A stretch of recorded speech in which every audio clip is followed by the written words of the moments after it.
For Pacifica Radio, April the 4th, 2024. I'm Scott Horton. This is Antiwar Radio.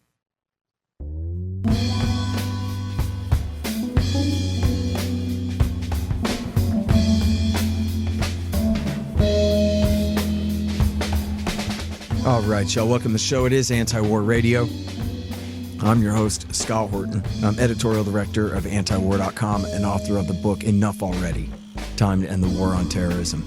You can find my full interview archive, more than 6,000 of them now, going back to 2003, at scotthorton.org, at youtube.com/Scott Horton Show, and all your favorite podcast catchers and things out there. And introducing today's first guest, it's Will Porter. He is assistant news editor at the Institute and regular contributor as well to Antiwar.com. Welcome to the show, Will. How you doing? I'm doing great, Scott. Thanks for having me back. How are you? I'm doing great. Appreciate you joining us today.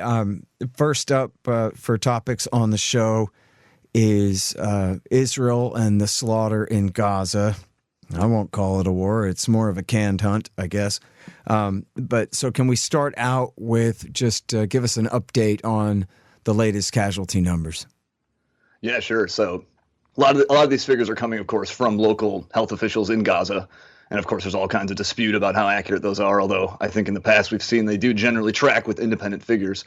But I think some of the latest numbers they're putting out are over 33,000 Palestinians killed. And that includes, they don't distinguish between fighters, but that's, they say 2/3 are women and children. So presumably non-combatants of those, 33,000. And then not to mention there are, untold thousands still buried under the rubble. So I think, the 33,000 is likely to be an underestimate. Not to mention all the people who are, facing extreme deprivation and who may die related to that. So, the excess death rate is almost certainly higher than 33,000, but that is basically the number that's being given by the health ministry in Gaza. Mm-hmm. Well, and, after half a year of this, it's not just those directly bombed or shot or crushed under their falling apartment buildings. But we do have the excess deaths now that are directly attributable to deprivation from the war as well. And I know it is kind of annoying. I heard a hawk complaining about this, that, everybody's always on the verge of famine, but the famine never comes. So, yeah, world's smallest violin playing or something. But then I'm reading headlines that say that people, particularly children, are starving to death there. What is the truth of that, Will? Do you know? Yeah, I mean, I don't have any overall figures of how many people may have starved to death, but I've also seen just steady reports trickling in. I know that in one of the recent ICJ cases, they were running down a lot of these statistics. And yes, indeed, people have documented cases of people dying from, starvation and malnutrition. So, I don't think, and in fact, one of the lines they had said was, we are no longer on the brink of famine. We are in famine. It is happening now. People are actually starting to die from, this kind of deprivation. So I don't think they are quite on the brink of famine anymore. I think it is actually begun in earnest. Mm-hmm. Well, and there was a story on Antiwar.com yesterday about the increased number of stillbirths because of the malnutrition of the mothers. And of course, they're all malnourished and can't produce breast milk in many cases for infants as well. So, yeah, it's which, brings us to, I guess, the biggest story is the Israeli slaughter of this aid group's, I guess, entire workforce there, World Central Kitchen. So I was wondering, first of all, can you give us a background of who is this group and then take us through what happened to them? Yeah, sure. So as you said, this is a aid group called World Central Kitchen. I think they're based in D.C. They're founded by some celebrity chef. And yeah, effectively, they deliver aid and supplies throughout all kinds of war and conflict and crisis zones. I think they're active in Ukraine, where they have also lost personnel. They were founded, I think, after the earthquake in Haiti back in 2010. But they have been one of the main aid groups in Gaza, helping to distribute and I think actually provide the aid in conjunction with other aid groups. And in fact, they have been one of the major groups pushing to open this sea corridor, this maritime corridor between Cyprus and the Gaza coast. And so far, they have helped to organize 2 pretty huge aid shipments through that route. The first, I think, had 200 tons of stuff that was a dry run. And then the more recent one had 400 tons. And we should note, too, that these are some of the first like major aid shipments that have come through the Gaza coast in like 2 decades, at least according to the aid group. So what they did, I think, is kind of a big deal. They are a major, well-known humanitarian org, and they do closely coordinate just about everything they do with the IDF, including these latest aid deliveries from these ships. Okay, so take us through what happened to them on April the 1st. Sure, yeah. So I guess just to, as you said, just to kind of cut to the chase, the Israelis bombed a convoy carrying these international aid workers in the Gaza Strip on Monday night. Most of them were foreign nationals. There were, I think, 7 passengers in total on the convoy that was hit. I think there was 1 dual U.S.-Canadian citizen. There was 3 U.K. nationals, people from Australia and Poland, and then I think there was a local like Palestinian fixer.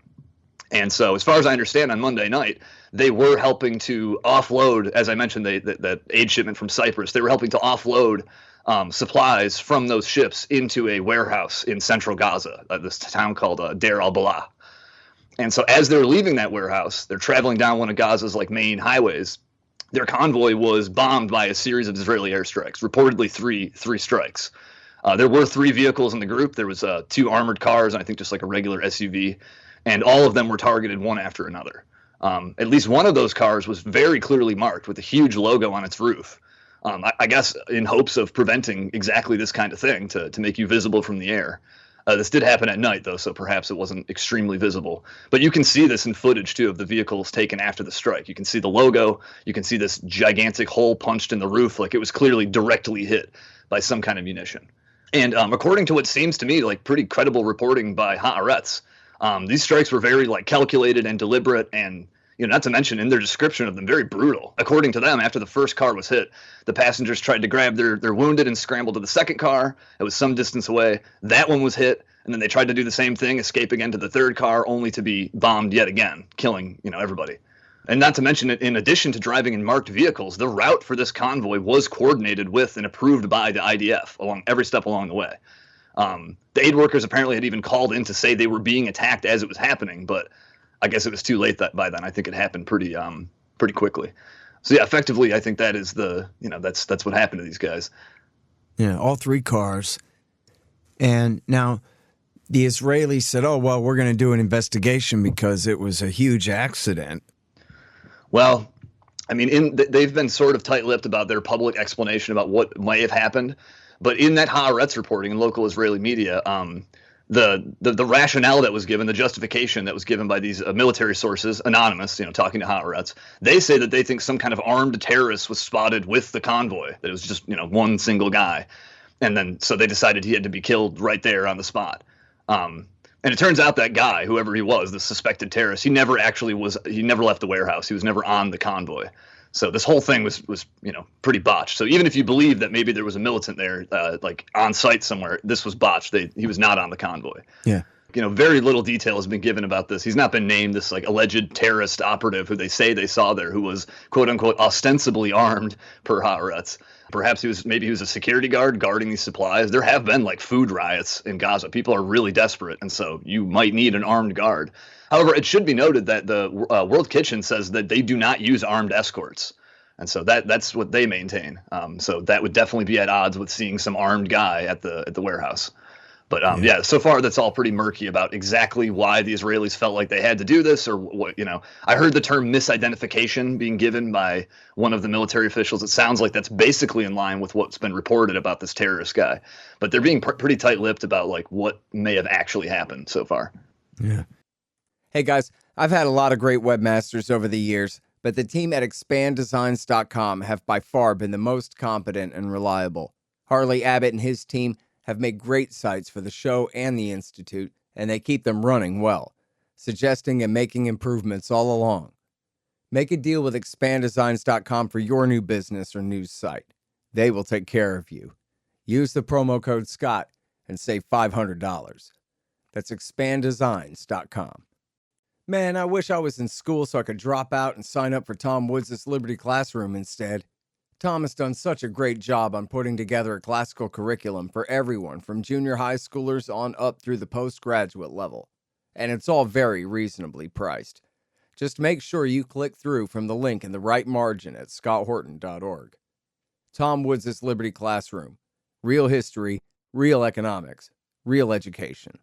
Well, it could just be that they've succeeded in marginalizing the UN aid groups there, and now this guy was trying to muscle in on that action, and now they've canceled that. Right. Maybe they just prefer that the Palestinians lay down and die. I mean, they've killed something like 200 aid workers in both Gaza and the West Bank just since October. So this is not some kind of new or extremely rare thing. The way the Israelis, of course, make it sound like, oh my God, this never happens. But hundreds of aid workers has been killed in this conflict. Mm-hmm. And then, do I have this right that Joe Biden, after this atrocity, laid down the law and signed a deal to give Israel a bunch more American F-15 Eagles? Yeah. I mean, despite issuing, if you saw the White House statement, he's like, oh, I'm outraged. And he used some language that he typically wouldn't use, but that never translates into any kind of, we have so much leverage over the Israelis with these weapons. We also recently just approved, I think, 1,800 2,000-pound bombs for them, which, part of the whole rationale of why we're giving them aid is, we have the small bombs that would help them limit the destruction. But then when you look at what we actually give them, it's mostly 2,000-pound bombs, which if you go ahead and YouTube that, throw that into YouTube, 2,000-pound JDAM, just to get a sense of how large these explosives are. This is blow up a large building type of explosive. It's not a Qassam rocket. And now what about Alifa Hospital? I didn't even know the thing was open for business. They went back and had to destroy it again, chase everybody out of there again, or what happened? Yeah, correct. They said that that Hamas had regrouped at the facility, and so that they had to go through and do a more, because people probably know they had previously raided it before. They went through there, they produced a couple rusty AKs and were like, look, a Hamas command center is here. This is proof.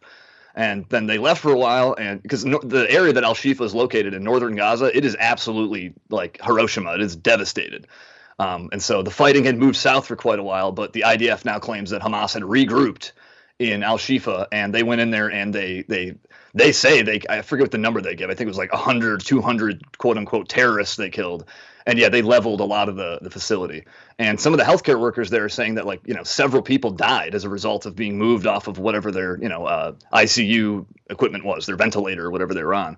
So this caused several deaths. Another thing that seemed just kind of depraved is the Israelis had apparently dug up some of the mass graves in the courtyard, because the hospital was forced to bury some of their dead in the previous siege. And I don't know for what reason the Israelis did that. I don't know if they're looking for hostages or trying to identify someone. But yeah, they apparently had unearthed all these corpses on the courtyard. And not to mention ran over bodies as they left with their armored vehicles and stuff. Just, really adding insult to injury every step along the way with that. Can you tell us about this article in 972 Mag and their report on this program, Lavender? Yeah. So this is just we've had this is sort of a genre of these type of reports lately, of these new and different Israeli artificial intelligence systems used for generating target lists. And if you've been following this for quite a while, they have had the Israelis rely extensively on what they call these target banks, where they basically use their quote unquote intelligence to build up a series of targets of things to bomb in time of conflict. They do it all the time. And so with the use of these programs like Lavender, they have grown their target banks insanely to something. I think in the early stage of the current conflict, it was 37,000 Palestinian targets. And forgive me, I'm not aware of the exactly technical details of how they collate and generate these target lists, but they are using this to feed a bunch of raw information into this program, and then it spits out a bunch of people to kill, basically. And one of the features of this Lavender program is that it is now including much lower level Hamas operatives, and sort of expanding what is loosening the rules of engagement have been loosened quite a bit, to where they are now much more willing and likely to target the homes of lower level militants. And in that 972 Mag piece, they also mention another separate ancillary AI program called Where's Daddy? And that one helps them to organize their strikes for when these militants are at home, in their homes late at night, when their families are more likely to be around. And so, yeah, there have been quite a few of these. They're also, 972 had another great report about something called The Gospel in their story about the mass assassination factory. And I'm actually not aware of exactly what the distinction is, because it sounds like the Gospel and Lavender effectively they have a similar function, in terms of generating these vast target lists. But they're doing it at a rate way faster than they ever could have done before, just with humans. So it's just it is indeed a huge kill list that they're generating. They're using this AI to consult. And a problem, too, is the humans on the ground aren't really consulting real intelligence. The machine spits out a name to kill, and they go and kill them with very little, consulting of outside information. Mm-hmm. And listen, everybody can find that at 972mag.com. Lavender, the AI machine directing Israel's bombing spree in Gaza. And they have a link there to their previous article about the gospel. And in that one, they also talk about power targets, by which they mean people have no power at all, women and children, families of people that they're after, and including and especially the families of journalists. That'll teach you to be a reporter in Gaza, and then they blow up their whole family while the dad's out at work. It's the most sadistic thing going on in the world today, by far, Israel and America in their slaughter in Gaza. And that's Will Porter. He's assistant news editor at the Institute and also a regular contributor at Antiwar.com. Thank you very much for your time, Will. Appreciate it. Thanks a lot, Scott. All right, y'all, and that's it for the show. I'm Scott Horton. It's Antiwar Radio. I'm here every Thursday afternoon from 2:30 to 3 on KPFK 90.7 FM in LA. See you next week.